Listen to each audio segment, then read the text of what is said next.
अगर आपको पता चले कि हमारे साथ निधि शर्मा जी हैं। निधि जी, आप आम आदमी पार्टी और तमाम घटक दलों को, कांग्रेस को कवर कर रही हैं। आम आदमी पार्टी और कांग्रेस के बीच कुछ सलाह बनती दिख रही, या अभी समाजवादी पार्टी के साथ मीटिंग चल रही है और दूसरी क्षेत्रीय पार्टियों के साथ? देखिए सौरभ, सबसे बड़ा एक रियलाइजेशन जो ऑपोजिशन कैंप में दिखता है अभी, वो ये है कि कोई भी जो दल है वो एप्पल कार्ट को, व्हेन वी से द प्रोवर्बियल एप्पल कार्ट को अपसेट नहीं करना चाहता है। अगर आप आम आदमी पार्टी वालों से भी बात करें तो चाहे एक दिन पहले कांग्रेस के साथ जो उनकी चर्चा हुई, उसके एग्जैक्टली एक दिन पहले अरविंद केजरीवाल गुजरात में थे और उन्होंने भरूच का उन्होंने कैंडिडेट डिक्लेयर कर दिया। तो चाहे वो ये सब चीजें करें, लेकिन एक रियलाइजेशन है कि हम लोगों को सामने बाहर निकल के मीडिया से भी जब बात करनी है या ऑफ रिकॉर्ड भी बात करनी है, सब एक यूनाइटेड तरीके से सामने आए। लेकिन जो सबसे बड़ा प्रॉब्लम अभी आ रहा है वो इन राज्यों में है, जैसे दिल्ली हुआ, पंजाब हुआ, केरल में, वेस्ट बंगाल में, जहां पे जो इंडिया ब्लॉक के जो पार्टीज हैं वो आमने सामने हैं। बीजेपी को लड़ने के लिए इनको अपने अंदरूनी डिफरेंसेस हटाने पड़ेंगे। जैसे पंजाब में प्रिंसिपल ऑपोजिशन पार्टी आम आदमी पार्टी के लिए कांग्रेस है, तो वहां पे कैसे सीट शेयरिंग हो, ये बहुत बड़ा मुद्दा है। हरियाणा में कांग्रेस के हरियाणा के जो चुनाव है, असेंबली इलेक्शंस, लोकसभा के बिल्कुल बाद बाद होते हैं। तो वहां की जब स्टेट यूनिट की बात होती है तो कांग्रेस की स्टेट यूनिट ने, भूपेंद्र हुड्डा ने बहुत ही साफ तरीके से कह दिया है कि यहाँ पे कोई अलायंस नहीं होगा। तो जो अंदरूनी डिफरेंसेस हैं इन सारे जो पॉलिटिकल पार्टीज के हैं, वो बहुत इन स्टेट्स में बहुत ज्यादा सामने आते हैं। लेकिन क्या ये हावी होंगे? ये मुझे नहीं लगता कि कहीं पे भी हावी होंगे, क्योंकि एक अंदर ही एक रियलाइजेशन है कि सामने हमें लड़ना तो साथ ही है। अगर आप पीछे जाते हैं तो इनका रेटोरिक क्या है?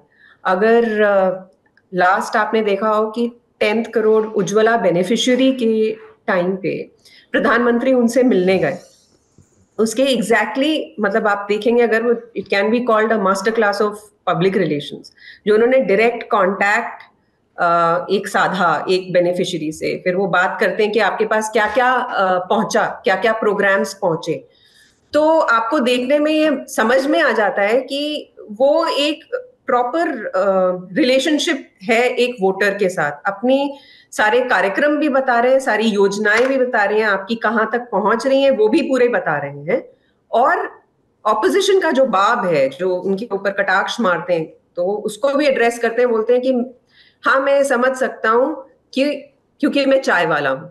तो ये एक तरफ रहते हैं। उसके एग्जैक्टली एक दिन के बाद कांग्रेस अपना एक वीडियो रिलीज करती है जिसके अंदर सोनिया गांधी और राहुल गांधी साथ में मार्मलेड बना रहे हैं।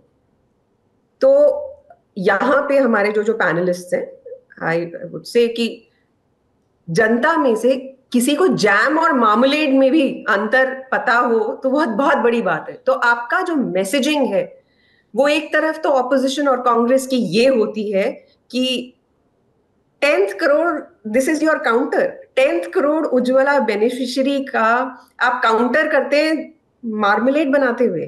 तो वही एक प्रतीक है जो पूरे ऑपोजिशन के टॉक्स में और कैंपेन में और सब जगह नजर आ रहा है।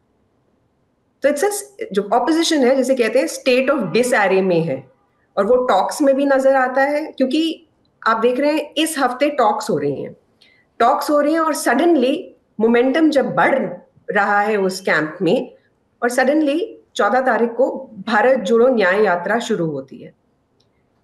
तो कहाँ गई वो बात कि हम रैलीज करेंगे? ठीक है, आपके अब मध्य प्रदेश, छत्तीसगढ़ और राजस्थान के और तेलंगाना के चुनाव खत्म हो गए, तो कहीं तो एक प्लेटफॉर्म पे आप आएंगे और बात करेंगे। अगर बात करना शुरू करते, सडनली मोमेंटम ब्रेक होता है और आप भारत जोड़ो न्याय यात्रा में चले जाते। तो यहाँ पे ऑपोजिशन को, जो जैसे राहुल जी ने बताया कि माने या ना माने, कांग्रेस आपकी एक पिवट है। तो वो पिवट अपना रोल समझ रही है क्या? ये बहुत बड़ा क्वेश्चन है अभी ऑपोजिशन के सामने। इंटरेस्टिंग।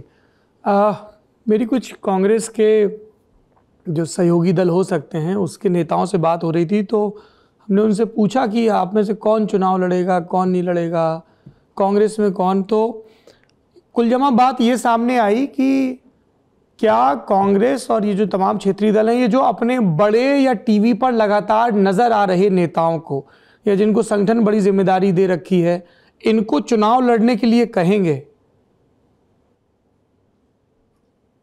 देखिए, यहाँ पे जो राज्य है, जो मतलब उनको चुनाव तो देखिए लड़ना पड़ेगा, लेकिन अगर आप दूसरे अंदरूनी डिफरेंसेस की, जैसे मैं आपको बात कर रही थी, पंजाब में 13 सीट्स में से 7 सिटिंग सीट्स हैं कांग्रेस की। क्या इनमें से कोई भी अपनी सीट छोड़ने को तैयार होगा? क्योंकि अभी जो लास्ट बात हुई है आम आदमी पार्टी की और कांग्रेस की, चाहे वो इनकंक्लूसिव रहे, उन्होंने कहा था हम तो सारी 13 की 13 सीट्स लड़ना चाहते हैं। आम आदमी पार्टी ने कहा क्योंकि हमारे आंकलन के हिसाब से हम सारी 13 जीतेंगे, राइट? और लास्ट बाईपोल बाई इलेक्शन में जहां कांग्रेस कभी भी नहीं हारी थी 1989 के बाद से, वो आम आदमी पार्टी ने वो वाली सीट जीती। अब यहाँ पे ये बात आ जाती है, कुछ स्टेट्स ऐसी होंगी जहां पे आपके सिटिंग हैं और आपके जो घटक दल हैं वो ये बोलेंगे कि नहीं, ये हमारी सीट है। तब आप क्या करेंगे?